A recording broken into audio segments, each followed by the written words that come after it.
The movie begins with young Octavio Bergman getting ready for his important MMA fight at his martial arts studio in Berlin. His manager, Paul, who's responsible for arranging the fight and handling finances, made a huge mistake by scheduling the fight on the same day as Octavia's daughter's birthday. Octavia is eager to finish the fight quickly so he can celebrate with his daughter Leonie, but he's getting frustrated as his opponent keeps delaying the match. He promised his daughter a cake and a surprise gift by 6 p.m.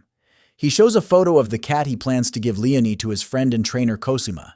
Was ist Zwiebel jetzt bitte für ein scheiß Katzenname? Wer hat sich das ausgedacht? Zwiebel? Das ist doch kein Katzen. He's so focused on making her day special that he's struggling to find the right words for her birthday card. After a long day of setbacks, the team finally reaches the arena, teasing Octavia as they try to hype him up in their own weird way. Du willst also mit dem blauen Auge zu deiner Tochter? Mach den kaputt, den Wichser! Du machst den kaputt, den Wichser! After showing respect to their opponent's picture on the wall, they run into Paul's friends, Chino and his brother Winkler. The two have placed a large bet on Octavia and are trying to fire him up for the upcoming fight. But Octavia isn't thrilled with their attitude and things start to get tense. Just when it looks like things might get out of hand, Octavia's opponent Benko arrives and makes it obvious that his real passion is napping. After that, they head to the dressing room to prepare. Meanwhile, Octavio's ex-wife keeps bombarding him with calls. Mina is furious that the match is on their daughter's 7th birthday, and she doubts that Octavio will show up on time. She's tired of seeing Leonie get disappointed and fed up with Octavio's constant excuses. Octa is a beast in the ring, but when it comes to being a dad, he's a total flop. He was just 19 when Leonie was born, and his work has always kept him from being there for her. Now, with their martial arts studio on the brink of collapse, Paul and Octa are pinning their hopes on this fight to turn things around. Wir brauchen diesen Kampf. Wir brauchen das Geld. Gib mal deine Uhr, ich muss die sinken. Just before the fight gets started, Mina makes another call. This time, her new lawyer boyfriend delivers the news. Mina has made up her mind to seek full custody of Leonie. She hints she might reconsider if Octavia shows up at the birthday party by 6, but if he doesn't, he'll never get to see his daughter again. So it's time to fight or say goodbye to fatherhood. No pressure. With only 1 hour to go, he decides to bail on the fight and head over to Mina's. Octavia bolts out of the arena, even shoving Paul out of the way when he tries to stop him. As he heads out, his friend Rico, who's wagered a lot on the match, tries to hype him up. Let's get ready to rumble! He sets a 60-minute timer on his watch and takes off running. The second he steps outside, Winkler and his goons start trailing him. Somehow he manages to swipe someone's Uber. Wiedeking. Ja. Also richtig nach Wiedeking sehen sie aber nicht aus. Sag mein Name. Gut, Herr Wiedeking. The driver tries to speed away, but Berlin is nothing without its traffic jams. He jumps out of the car and dashes through the streets, but the cat-and-mouse game ends when he gets trapped in an alley by Winkler and his men. Chino steps out, eager to get him back into the arena. But Octavia's inner John Wick mode is turned on as he goes on to take on 1,000,000 goons of Chinos, showing off his martial arts skills by knocking out 3 guys at once while practically airborne. Despite his abilities, he eventually gets outnumbered and overpowered. They think they've got him, but Octavia might still have a few surprises left. Inside Chino's car, he springs into action once again, taking everyone out Jason Bourne style and then bolts for his gym. While on the move, he calls Paul and finds out that Chino bet $75,000 on him. The fight was rigged. Octavia was supposed to knock out Benko within 3 rounds, and if the blonde guy doesn't get back to the fight before being disqualified, Chino would lose all his money. Paul is panicking and pleads with Octavia to return. With Chino's men closing in, he doesn't hesitate to hang up on Paul. Time is running out, and he has only 50 minutes left. Shortly after he arrives at the gym with Cosima and a few others, ready for the intruders to arrive. Octavia Bergman is a beast, but his sparring partners are no slouches either. They deliver a solid beating to Chino's brother and his crew, making the fight seem effortless for Team Octa. Before taking off, he tells Cosima about the situation with Mina and asks her to pick up the birthday cake. Octavio tries to escape, but he can't catch a break. With Chino's guys hot on his tail, he notices a police car nearby and heads toward it. The criminals flee, but the police end up taking Octavia in because he blew up at them and called them clowns. They're getting suspicious, even though he just barely avoided getting hit by a car. They're taking him to a far-off station and he's down to only 45 minutes. As if things couldn't get any worse, Cosima sends a text saying she can't pick up the cake because she's short on money, so now he has to handle that too. Octavia loses it with the cops, but of course things are just about to go from bad to worse.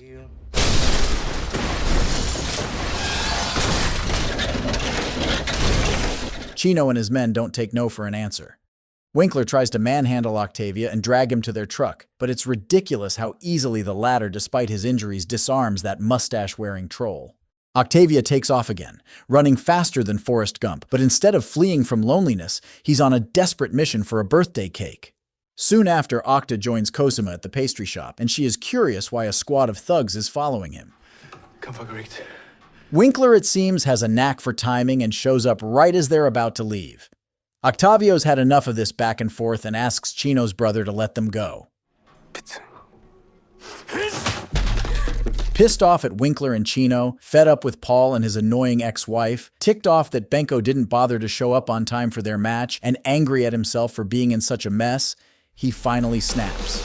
He goes at the bigger guy with everything he's got, dodging Winkler's punches and landing some of his own. Soon enough, he's got Winkler pinned and keeps hitting him until he's knocked out cold, ignoring Cosima all the way. As soon as he leaves the store, Benko suddenly shows up and starts chasing him. It's almost impressive how easily everyone finds Octavia. Out of energy and about to collapse, he's about to give up when Rico steps in to help. The biker suggests taking him to the closest subway station, which is conveniently near his underground club. But in 2024, it feels like you can't trust anyone anymore. Es tut mir wirklich leid. It becomes clear that Rico had his own game plan, and the whole rescue mission was actually a trap set by someone else. Now Octavia finds himself tied to a chair with an old woman named Danica, sitting directly in front of him. She's after Chino because he owes her $500,000, which he also bet on Octavia. She's ruthless and threatens to burn Octavia alive if he doesn't cooperate. The MMA fighter comes clean, admitting that he bailed on the fight to see his daughter and had no idea the match was rigged. Meine Ex-Freundin will mir meine Tochter wegnehmen. Ich muss das verhindern. Danica is only interested in Chino, so they decide to lure him by using the fighter as bait, hoping Chino will come to pick him up. The gambling Mafia boss leaves the underground hideout, leaving Octavia under the watch of two armed thugs as they wait for Chino's arrival. But Octavia Bergman isn't one to surrender easily. He makes a run for it and manages to escape to the subway, still tied to the chair. He hops onto a train just in time. While everyone's giving him dirty looks, a little girl steps up and cuts off the handcuffs. Now Octavia's just sitting there feeling like a total failure. He's let down everyone he cares about, including Leonie, who has lost all hope about his father's arrival. Octavia Bergman is now drowning in guilt. Lost in his thoughts, he dozes off on the train, but naturally it's just the calm before the storm. Benko and his men are back on his tail. Octavia pulls off a lucky chair throw to knock one of them out. Then he rushes to a nearby industrial techno club, which turns out to be a big mistake. The place is packed and he's stuck trying to find an exit. Octavio realizes there's no point in running now, and he's not exactly the type to duck out of a fight, so he decides to take on the thug. But this brawl is more like a casual warm-up for Octa, just a chance to work on his moves. But here, the usual MMA rules go right out the window. Octa stumbles off, and Benko's outraged. He has taken a nasty wound from a goon while Benko wanted him in one piece. They face off on a stairway, battling with everything they've got under the flashing neon lights and pounding electro music. The crowd's way more into this wild close-range brawl than the dancing, cheering after every hit like it's the greatest show on earth. They're clearly making up for missing the cage fight with Benko throwing heavy punches, seemingly in full control. But just when it looks like he's won, Octa lands a knockout kick that leaves Benko sprawled on the floor. Wounded and out of it, he stumbles out of the club and sees Paul staring at his phone like he's trying to navigate. Suddenly, it hits him. Earlier that day, Paul had synced his phone with Octavia's smartwatch. His trusted friend had been feeding his location to Chino.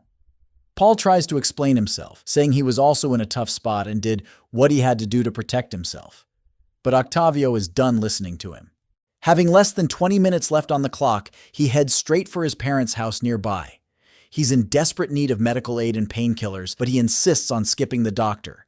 Octa is having a mental breakdown, doubting whether he has ever been a good father to Leonie. His father, Marco, tries to support him in his own way.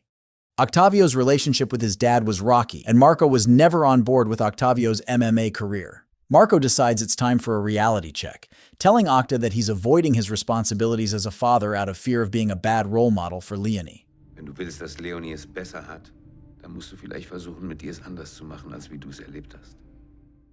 Meanwhile, Paul calls with a cryptic message which makes Octa realize that Chino has kidnapped him.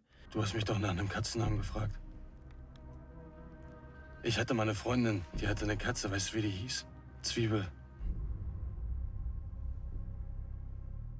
When Paul asks where Octa is, he doesn't give a straight answer.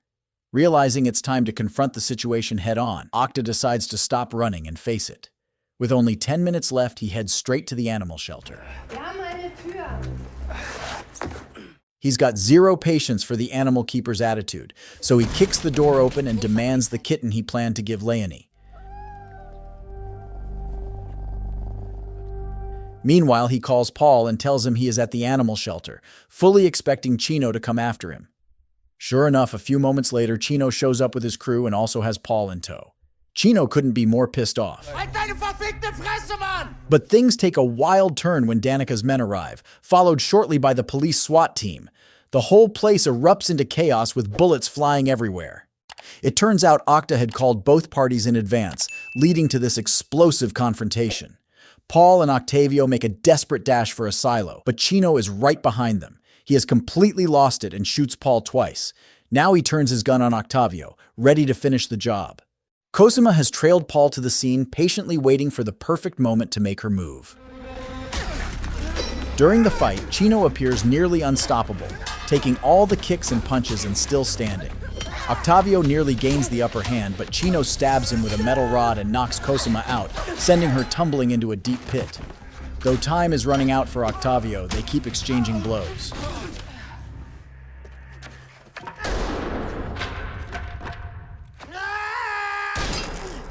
Chino finally gets scared off.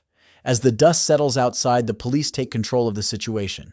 Cosima is busy playing nurse to Paul while Octavia struggles to get back on his feet. The three of them share a hug before Octa picks up the cat and takes off. He still has a birthday party to rush off to.